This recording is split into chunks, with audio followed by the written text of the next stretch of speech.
This episode of The Reality Check is brought to you by HelloFresh. Forget takeout. HelloFresh delivers all the ingredients for delicious, healthy meals anyone can prepare at home in less than 30 minutes. And HelloFresh is giving our Canadian checkers 50% off their first order. Go to hellofresh.ca and use promo code REALITY50 to get 50% off your first order. That's hellofresh.ca, promo code REALITY50. My little podcast, my little podcast. Oh, my little podcast. I used to wonder what reasoning could be. My little podcast. Until you all shared its power with me.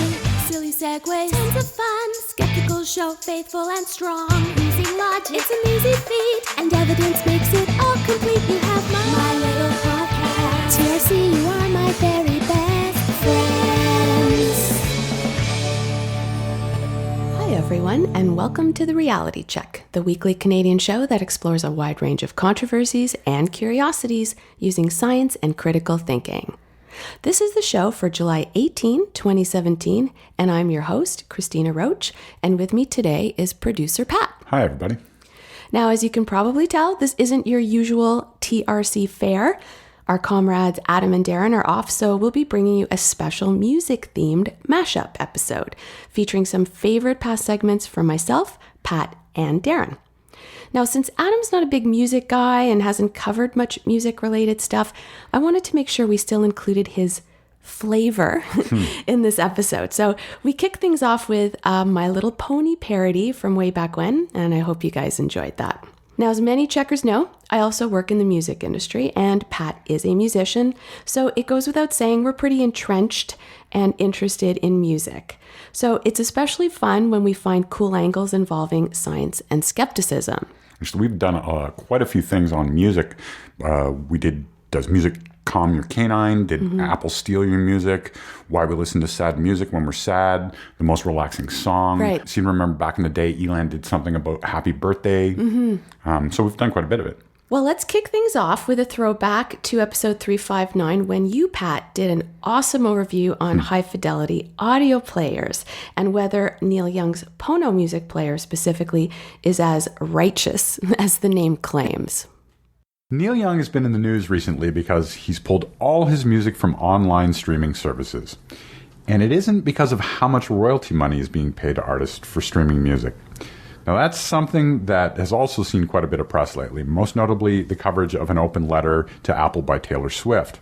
The revenue models around streaming music and what it means to artists is actually something that Cristina and I have talked about covering on the show sometime soon.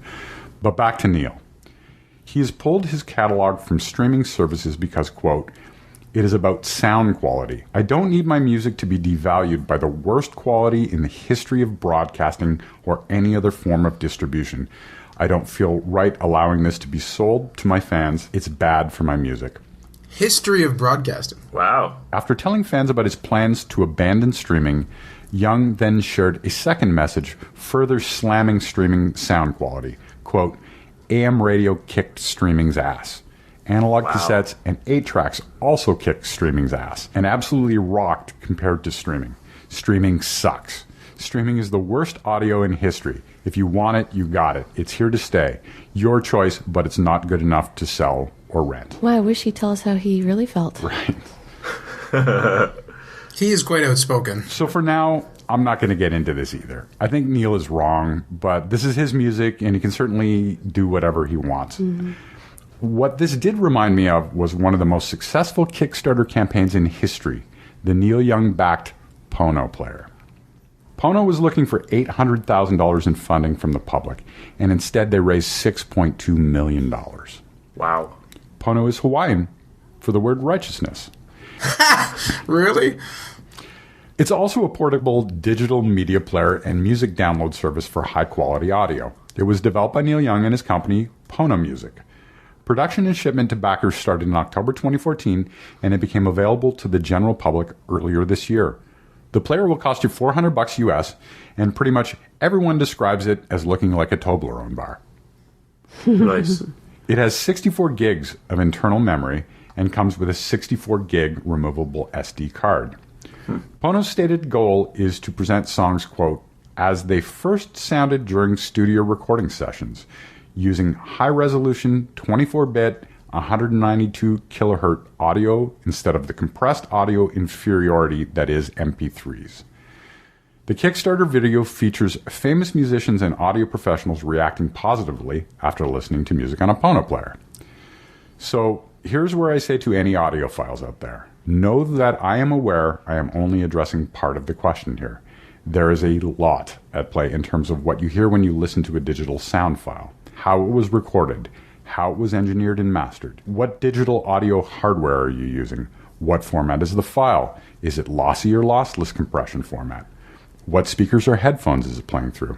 All of this is interesting stuff, and I could do future segments on this if people are interested. But I wanted to talk about one specific aspect of this. Pono's described 24-bit 192 kilohertz audio. The quality of digital audio recording depends heavily on two factors: the sample rate and the sample format or bit depth. Increasing the sample rate or the number of bits in each sample generally increases the quality of the recording, but it also increases the amount of space used by the audio file on a computer or some sort of disk. Darren and I had a discussion about this recently as he set up to do some recording on another project we're working on. While setting up the sampling rate, I told him, set the recording at 44.1 kilohertz and 16-bit depth. He asked, why not set it higher? And my response was simply to say that there's little point in increasing the file size. Not a super satisfying answer, so let's dig into it a little bit more, Darren. Trying to make this as simple as possible. The rate of capture and playback is called the sample rate. The sample size, or more accurately, the number of bits used to describe each sample, is called the bit depth. The reason that I said to Darren that there was no point is because there's actually some science behind this. Something called the Nyquist-Shannon theorem, which is a piece of math that shows how quickly you have to sample an analog signal to turn it faithfully into a digital one. Every sound is a combination of multiple frequencies at different volumes. To digitize sounds, you have to be able to capture all the frequencies. The theorem shows that to capture a sound at a certain frequency, you need to take a digital sample double that frequency. So far, so good? Yep. Right. Now, our understanding is that the limit of human hearing is 20 kilohertz. And for most people, it's actually somewhere around 14 kilohertz or less. Oh, wow. It's a lot less than half of 44.1. Right. Based on this, we can conclude that the 44.1 kilohertz sampling rate used for CDs should capture everything, assuming you're using a decent sampler. Just to clarify, this means that analog audio is recorded by sampling or recording data about it 44,100 times per second, and that these samples are then used to reconstruct the audio signal when playing it back. And then there's the question of 16-bit audio. This isn't as easily settled. 16-bit gives you 65,636 possible sound levels, while 24-bit increases that to 16.7 million. It's conceivable that using more bits to encode the audio while even staying at the same sampling rate will improve the sound. But here's the thing. You'd need to have pretty amazing ears to tell the difference, and most of us don't have that kind of hearing. Studios tend to record in 24-bit because they don't want to lose any data. But that then is mixed down to 16-bit, so while you can purchase these larger, supposedly high-fidelity 24-bit files, it's highly unlikely that in a blind test you'd be able to hear the difference. There are numerous controlled listener tests that back up the idea that 44.1 kilohertz 16-bit provide the highest level possible fidelity playback. That's CD quality, Pat? That is CD quality, yeah. Okay. So, for example, if we take a recent paper by the Boston Audio Society, they conducted a double-blinded test using high-end professional equipment in noise-isolated studio listening environments with both amateur and trained professional listeners. When listening to content chosen by high-definition audio advocates to show off high-def superiority, and then that same content resampled on the spot down to 16-bit 44.1 kilohertz, listeners were challenged to identify any difference whatsoever between the two.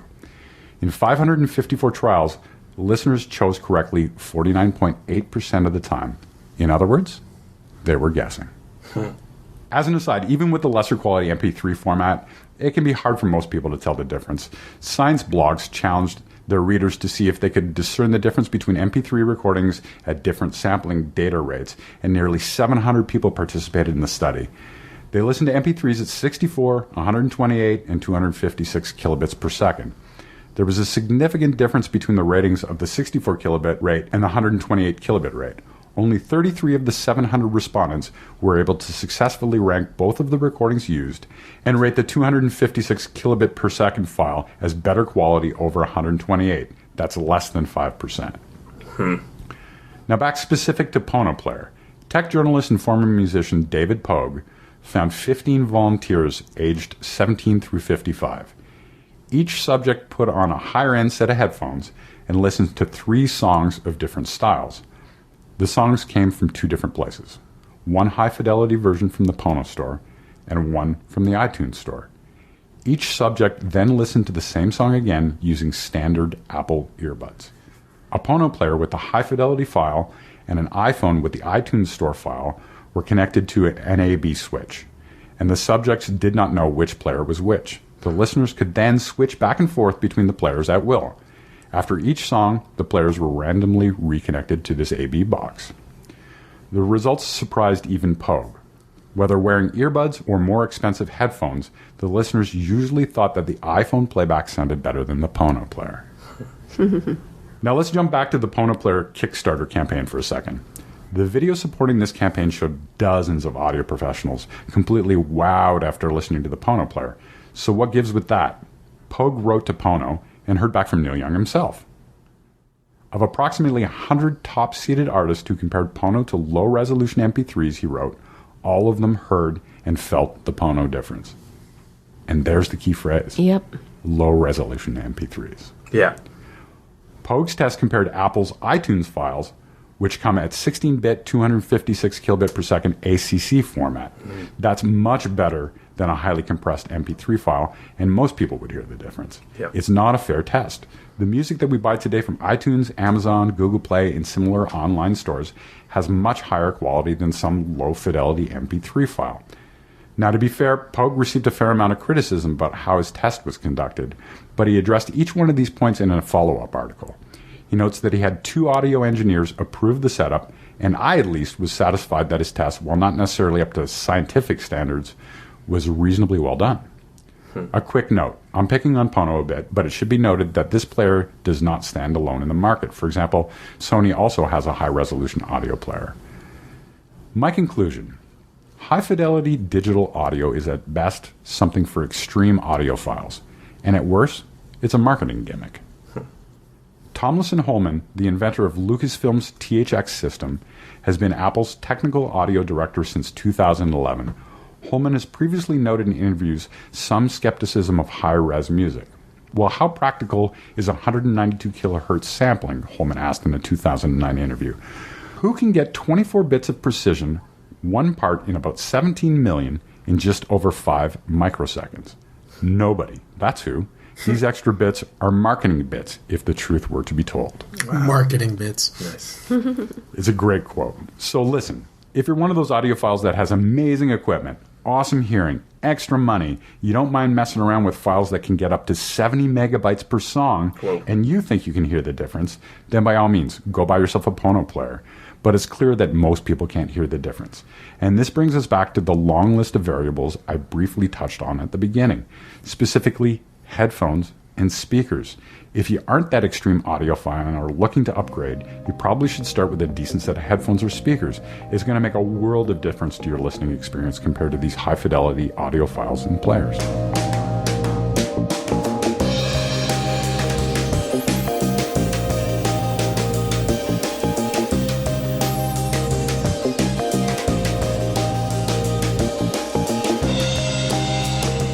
I remember doing this segment, and some of the claims around the Pono player were really driving me nuts. Also, Neil Young was, as I talked about at the beginning of it, he was saying all these things about streaming and that it was worse than AM radio. He was really getting under my skin at the time. Yeah, you taught us quite a few things about audio quality. So, checkers, if you ever find yourself in a debate with stereophiles, you may want to take some notes on that episode. Next up, we bring you a fun segment from episode 312 when Darren explores a myth that many of us growing up really believed and at the time was pretty salacious. Is the famous 60s folk song, Puff the Magic Dragon, really about smoking pot? Here's Darren.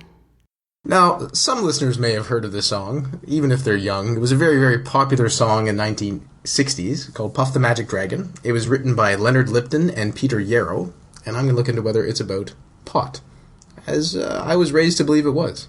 Mm-hmm. I mean, I wasn't, homeschooled to believe it was. I just happened to pick it up as the background culture. Yes. And this song, Puff the Magic Dragon, was made popular by Yarrow's group, Peter, Paul, and Mary, in a 1963 recording. Yeah, I heard that from the movie Meet the Parents, where Ben Stiller's character told Robert De Niro, yeah, did you know that song was about pot? And he's like, are you a pothead fucker? We'll never trust Ben Stiller again. The lyrics for Puff the Magic Dragon were based on a 1959 poem by Leonard Lipton, who was a 19-year-old Cornell University student at the time, and he himself was inspired by an Ogden Nash poem titled Custard the Dragon. Talked about a dragon, he was inspired, wanted to write about a dragon. The lyrics tell a story of the ageless dragon Puff and his playmate Jackie Paper, a little boy who grows up and loses interest in the imaginary adventures of childhood and leaves Puff alone and depressed. The story of the song takes place by the sea, in the fictional land of Honolulu. See how that wonderfully rhymes? Lipton was friend with Peter Yarrow's housemates when they're all students at Cornell. He used Yarrow's typewriter to get the poem out of his head. He then forgot about it until years later when a friend called him and told him Yarrow was looking for him to give him credit for the lyrics. On making contact, Yarrow gave Lipton half the songwriting credit, so he still gets some royalties. So, is it about drug use? You got a dragon named Puff, you got a playmate with last name Paper, dragon could sound like dragon. It was the 60s, magical land by the sea. Yeah. Come on, surely this is about pot, right? Well, also, when you get really high, you start seeing dragons flying around. Do you, Elan? One is apt to. Going to do that. Oh, one. Okay. I've been told. Not so fast, stoners, says I, and Snopes. So they have some quotations from Leonard Lipton, who I said was the co-writer, and he says, this is a quote, Puff is about a loss of innocence and having to face an adult world. It's surely not about drugs. I can tell you that at Cornell in 1959, no one smoked grass. I find the fact that people interpret it as a drug song annoying. It would be insidious to propagandize about drugs in a song for little kids. Well, all right. Then there's Peter Yarrow, who was the co-writer as well, putting more to music. As the principal writer of the song, I can assure you that it's a song about innocence lost. It's easier to interpret the Star-Spangled Banner as a drug song than Puff the Magic Dragon. This is just a funny rumor that was promulgated by Newsweek magazine, who ran a cover story about it, drug messages in pop music. There's no basis for it. It's inane at this point and really unfortunate because even in Hong Kong it's not played because of the allegation it's about drugs. Wow. I assure you it's not. When Puff was written, I was too innocent to know about drugs. What kind of mean-spirited SOB would write a children's song with a covert drug message? Good point. And finally, from Mary, Peter wrote the song in about 1958. It's not about marijuana. Believe me, if he wanted to write a song about marijuana, he would have written a song about marijuana. Fair. Do we trust them? Well, why would they lie? So let's think about this. There could be an incentive because it's banned in certain places and it's not getting played, but typically a song that is banned becomes more popular. Yeah. And just because it's the 60s, does everyone think everything's about drugs? They kind of did. So in this case, I believe them. I think there's a bit of pareidolia here where we're looking for patterns where there may not be any. If you read through the lyrics, they're pretty benign, and yeah, you can make words fit as you can with everything because words for drugs are ubiquitous. Yeah. Well, Darren, so really I don't actually have the song lyrics sort of memorized. What is the claim? Like, if the song is about drugs, like, what is the message of the song? Like, what is the claim, even? Aside from just called Puff the Magic Dragon, you know, did you read anything about just, like, why people think it's about drugs beyond just the name? No, so, yeah, there's not really, like, a thesis about advocating drug use or not.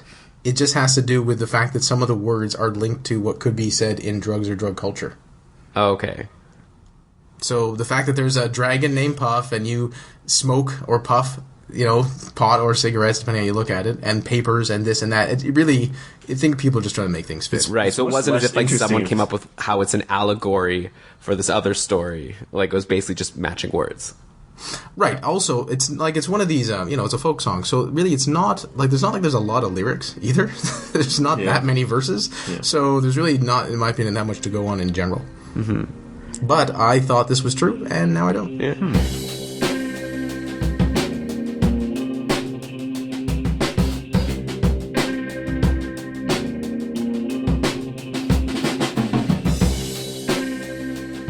Now, I'd call myself maybe a passable singer at best, but even some of the best singers in the world do not have perfect pitch. as it's pretty rare. Pat, do you want to give us a quick definition of what perfect pitch is? So what's often talked about is perfect pitch or relative pitch. Relative pitch is where if I give you a note, you can give me a note relative to that. If I give you an A, you'd be able to pick out a B in the scale relative to that. Perfect pitch is where you can pull notes out of the air. You hear a note and you're able to identify it, or you're able to sing a note out. I hit a key on a piano and you can instantly tell me that's a C. And it's pretty rare, actually. Right, so the general belief is that perfect pitch is a gift, something we're likely born with or that you can only really hone as a child. Mariah Carey is a famed example of someone with perfect pitch. So when I came across a few headlines suggesting you could successfully teach adults how to acquire perfect pitch, I was pretty intrigued. Here's that segment from episode 353. So absolute pitch refers to someone's ability to identify tones without any external reference. So if out of the blue you heard someone sing la, you would be able to identify that that's a C or whatever note it is if you had absolute pitch. So Darren, yes, you are correct. Yeah, I wouldn't be able to identify what that is. But that's my complete lack. You were correct in the definition. So Mariah Carey and Mozart are said to have the ability, as well as Michael Jackson, Glenn Gould, and Paul Schaefer, to name a couple. And it's obviously impossible to determine in this day and age whether classical composers like Beethoven really did have absolute pitch, but there's actually evidence to back up Mozart's ability, and he's documented to have demonstrated the ability as early as age 3. Wow. I read that Mozart would hear a bell toll or a clock strike, and he could instantly name the note. Okay, so that's absolute pitch. So there's also something called reference pitch or relative pitch, which is the pitch of a tone as determined by its relationship to other tones in a scale. So Pat, I know you have relative pitch. Mm-hmm. Do you want to elaborate or put it in layman terms at all? Or well, so relative pitch is, I think, something that a lot of musicians have. Mm-hmm. And that is to say that if you gave me like what they refer to as A440 or like an A above middle C, I could tell you what a B is relative to that, or what a D is relative to that. Is that what makes you good in figuring out harmonies when we do parodies? Yeah, that might be part of it. Yeah, okay. Pat, can you elaborate a bit more with fewer musical terms? Yeah, I guess, Darren, what I'm saying is that given a reference note, I can usually find a note relative to it, but I can't pick a note out of the air. So if I hear a bell ring, I don't have the ability to pull that is a D or a C or this note out of the air. But given a reference point, I can usually pick about any note out of the scale based on that reference point. Okay. So if you heard a bell ring and someone told you what note that was, then you could get the other ones. Right. A bell's a really bad example, by the way, because bells have so many overtones. They tend to have more than one note playing, but yeah. And the cow gets in the way. Right. Now, cowbell, you really want to keep that in there. So musicians often think that having perfect pitch is superior to having relative pitch. And this may be true in some cases, but perfect pitch and relative pitch are actually separate hearing skills, so it's not really a fair comparison. So up until recently, scientists thought that you were either born with perfect pitch or it could only be learned during your early childhood.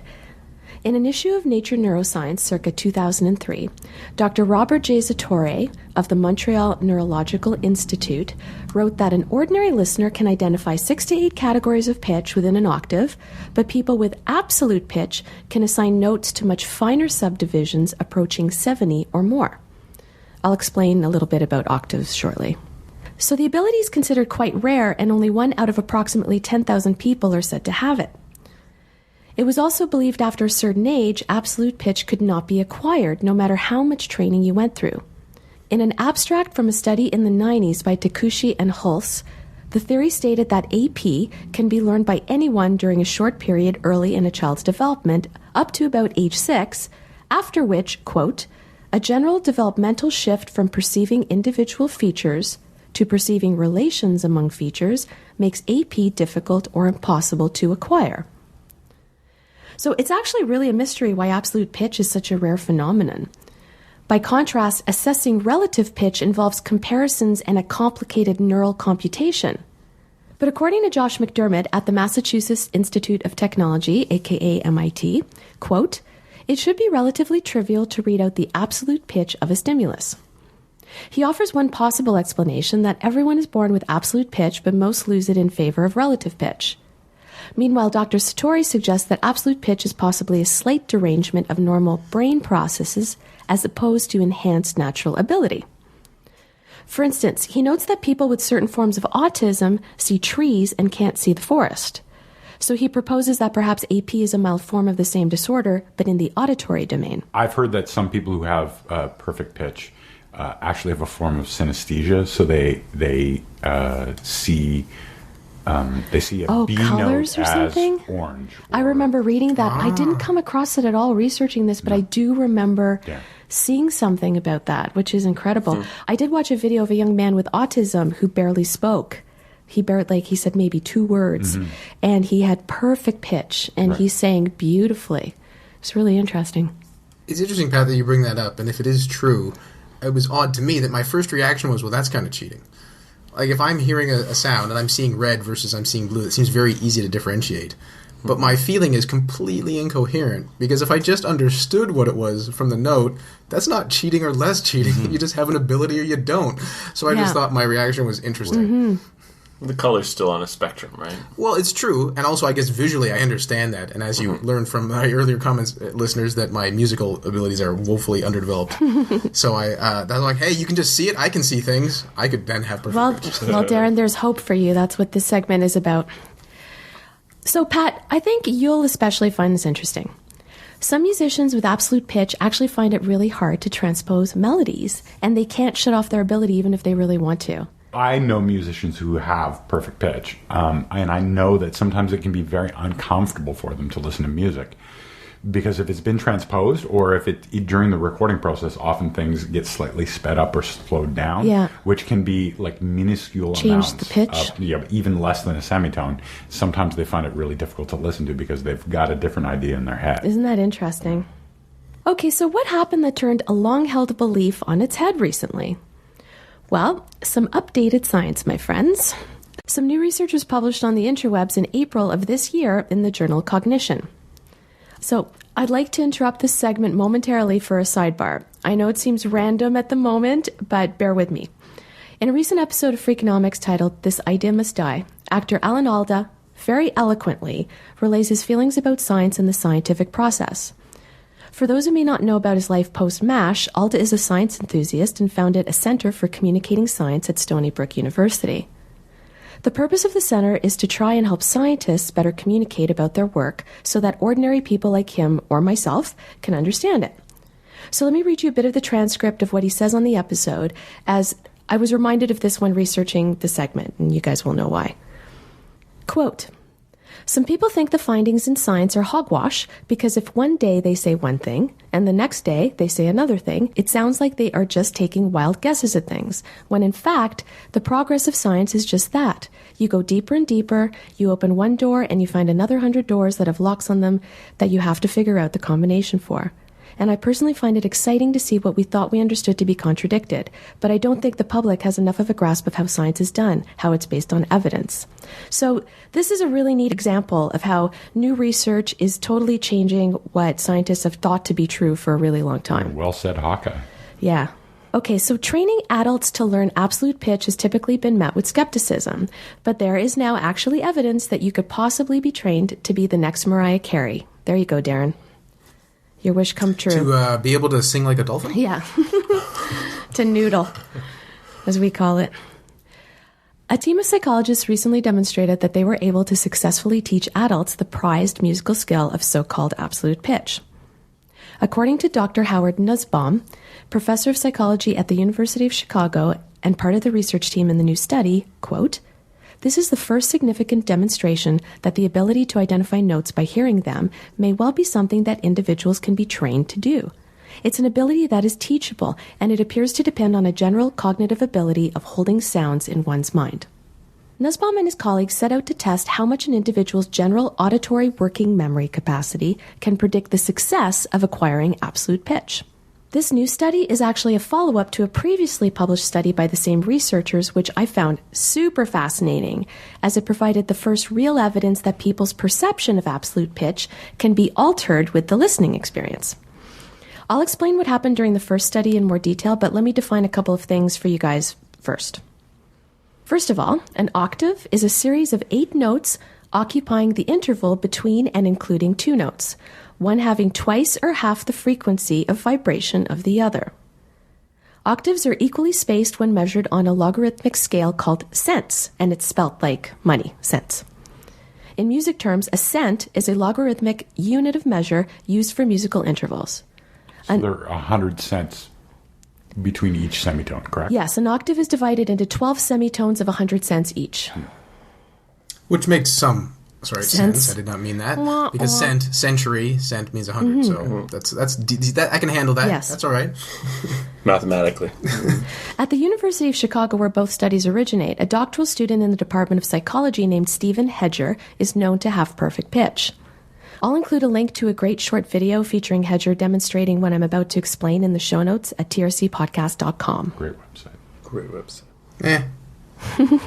Meh. Absolute pitch has traditionally been known as a fixed category system, but researchers at the university felt that it may be more malleable than we think. Graduate student Shannon Heald explains how she was in the laboratory with Hedger one day, and he was playing at an electric piano. Unbeknownst to him, she started playing with the pitch wheel, making the note flatter than it actually was. The keyboard started perfectly in tune, but over the course of the song, Heald bent the pitch by around 33 cents, which is approximately a third of the distance between any 2 adjacent keys or notes on the piano. Because it was subtle and it was done over time, Hedger wasn't able to pick up on the change, but when she abruptly switched the pitch back to its original key, it sounded drastically sharp to him, which he mentions in the video he found shocking. But the idea of a very gradual change, I can understand that being not obvious to someone, and then readjusting that all at once. They were pretty, especially Hedger, he was pretty shocked. Because it was drastically sharp to him.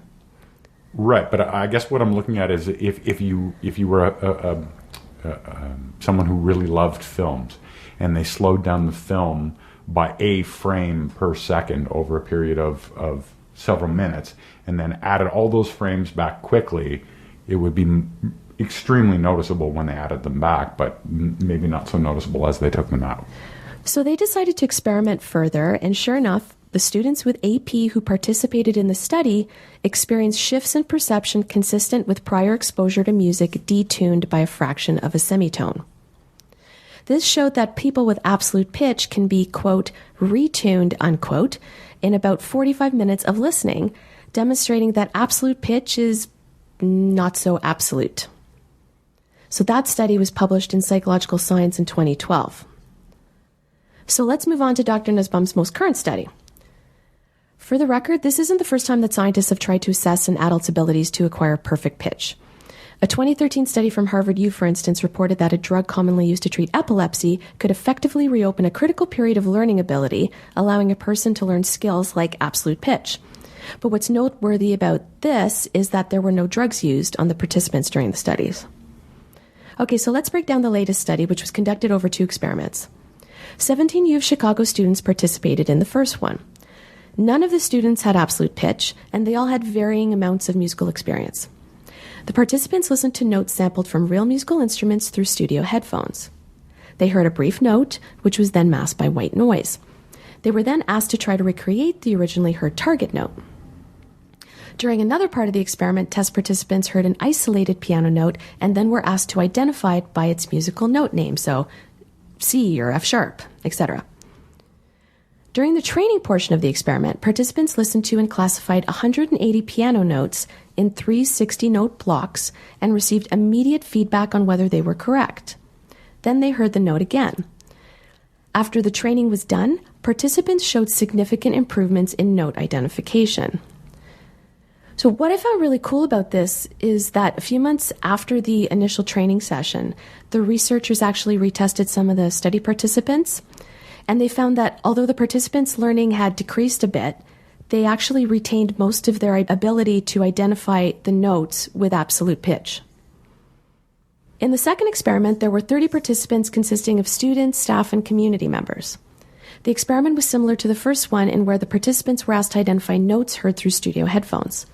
They were trained using 12 piano notes repetitively and received both visual and auditory feedback on their responses.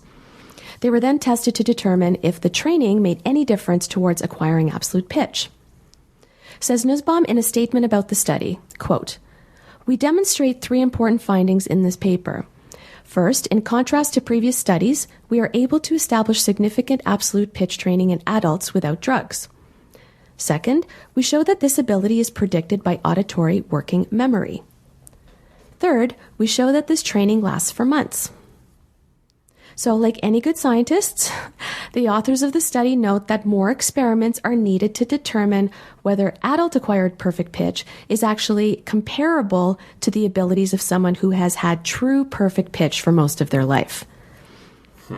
But considering the notion that training adults to learn absolute pitch was not thought to be possible, these findings offer some evidence that adults can acquire absolute pitch even without early childhood exposure as once suspected. Now, one really interesting piece of info that I didn't have time to delve into, but I'll include a link to it, is that people who speak tone languages, like Mandarin or Vietnamese, produce words in their language using the same pitch day to day. So virtually everyone who speaks a tonal language can remember and recall specific pitches. Interesting. So there you have it. I hope you enjoyed our music-themed mashup. We'll be back next week with a regular show, and until then, think better to act better. Peace out, cuboids. Stay classy, not smartassy. Even when there's only 2 of us, I'm last. For show notes or to discuss this episode, visit our Facebook page and website at trcpodcast.com. For general inquiries or to send a topic or parody suggestion, email info@trcpodcast.com. Help support the show by leaving a review on iTunes and liking us on Facebook. Follow us on Twitter at @TRC_podcast.